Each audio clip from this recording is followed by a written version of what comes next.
Home to the Great Pyramids of Giza, one of the 7 wonders of the world, and around 84 million people, Egypt is the second largest country in Africa and one of the oldest civilizations, dating back to 3200 BC. In 1953, Egypt was officially declared a republic.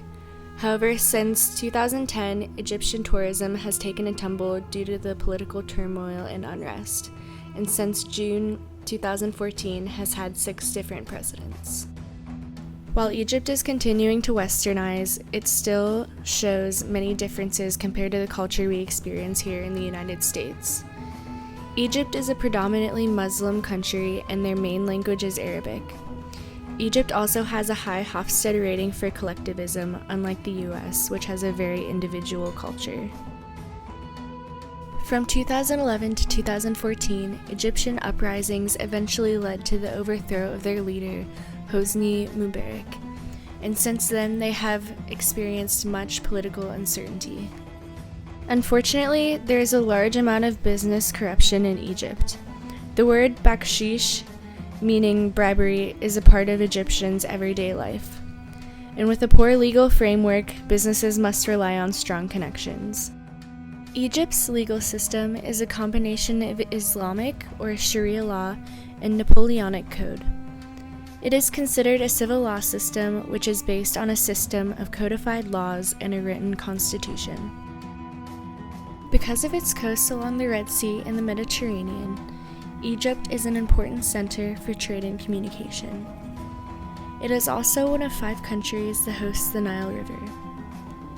Ancient Egypt could not have existed without the Nile River.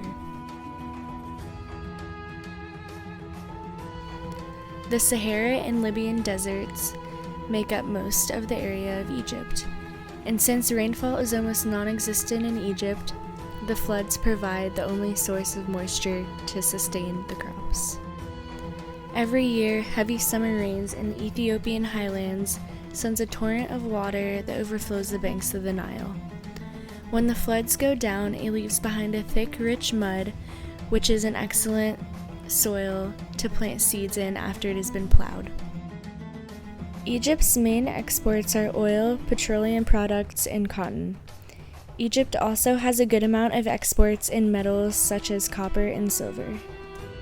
Egyptian jewelry has been around for as long as the pyramids themselves, and has traveled a long journey commencing from the time of the pharaohs to this modern era. Statues of kings and gods were adorned with lavish jewels, and the deceased were sent off into the afterlife, ornamented in the jewelry of the living. Earrings, bracelets, armbands, collar pieces, rings, and anklets were all common types of adornments worn in ancient Egypt. Wearing jewelry was a large part of Egyptian culture for the living as well during ancient times due to the symbolism it held and the honor it was to bring to their gods. Though some of the symbolism is gone, the fashioning of jewelry for everyday wear has continued. Nowadays, Egyptian jewelry is still highly sought after. Because of its purpose and value in ancient Egypt and its deep roots in copper and gold, true traditional Egyptian jewelry is a luxury to have, especially in other countries. As a group, we have chosen Azafami, a jewelry company that we believe would have great success opening stores in the United States. We chose Azafami because of the style and meaning behind each piece of jewelry. They create all different types of jewelry such as bracelets, cufflinks, earrings, necklaces, pendants, and rings.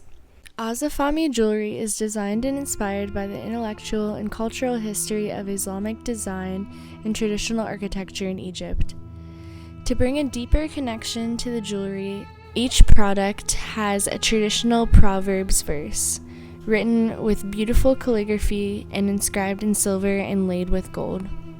The combination of meaningful verses and traditional Egyptian design made Azafami jewelry an instant success. Mission statement is adornment, education, and empowerment. Azafami's handcrafted jewelry ranges from $80 to $2,000 and is expanding rapidly to other countries. We believe Azafami would be most successful as a franchise in the United States. This is due to the fact that franchising involves low development costs and low risks. We would choose franchising over licensing because franchising involves the franchisee agreeing to abide by strict rules such as how they do marketing, branding, design, and management. Azafami should first open stores in large cities that have a major fashion-forward population. We would first suggest New York City and Los Angeles. We would suggest these cities due to the fact that they are some of the most expensive to live in the United States and would hold the target clientele that can afford Azafami's luxury jewelry. Franchising Azafami in the United States serves to benefit both countries' economies, while also allowing American customers to experience a little piece of what Egyptian culture is all about.